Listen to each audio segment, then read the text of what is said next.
fellas. One, two, three, four. Alright, so today I want to take you with me on a ride to get some audio basics done for podcast editing in, well, basically any application. In this case I have Adobe Audition, and basically you can translate all this stuff, or most of the stuff I do, in all the other apps you might use like Logic Pro or Pro Tools. But basically I have to say Audition might be, well, a good, maybe the best application for podcast editing in my opinion. Anyway, let's get started. I try to keep it basic, simple and, well, kinda quick, but yeah, it's a lot of things that might be interesting.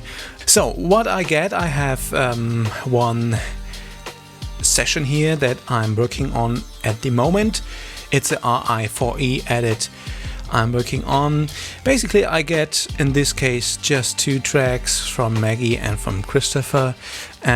Basically I get stereo tracks. In this case it's always Christopher's track and his Skype recording, and the same goes for Maggie's track. It's Maggie's track and her Skype recording, and I basically don't need those Skype recordings most of the time, only if something is not good in the recordings itself, or guests don't have local recordings. I most likely use the Skype track from Christopher because most likely he has all the other people in there and it makes it easier.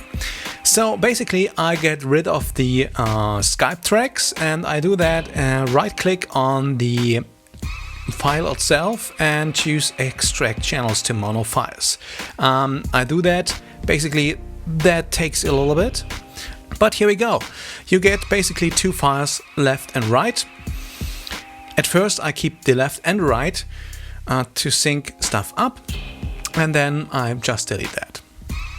So basically I have set up my session here, 2 tracks in this case, and I add just for now another mono track that will be the Skype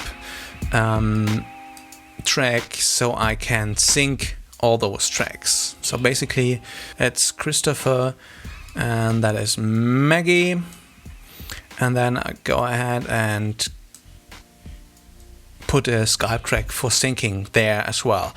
I basically do it by hand, by ear, by eye, whatever. They have a voodoo clap and they clap at the beginning, and that's my reference, and then there you go. I don't want to talk about that much because that's not so specific to any other podcasts. So basically I delete that track and I go ahead and delete all the files I don't need. Close selected files, no and no. So there you go. I delete that track as well, delete selected track, there you go.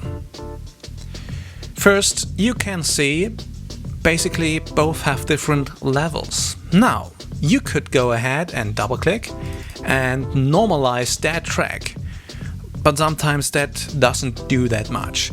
Also, if you increase just the volume, that can be tricky because sometimes you have little spikes like you can see here, and you increase the overall level for that as well.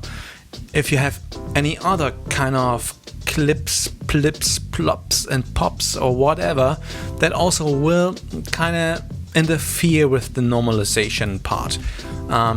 So most likely I don't normalize. Only if I have really a lot of different levels and different kind of volumes. But in this case I really don't do it because I only have 2 tracks and it's okay. I do different things to get the levels right, more efficient. Because if you have plops and pops and you just increase the level, it doesn't get as loud as the other. And if you increase levels and levels and levels with normalization or with just increasing the volume, you end up with clipped, destroyed sound that doesn't work good, and you get in trouble with plugins you might use afterwards.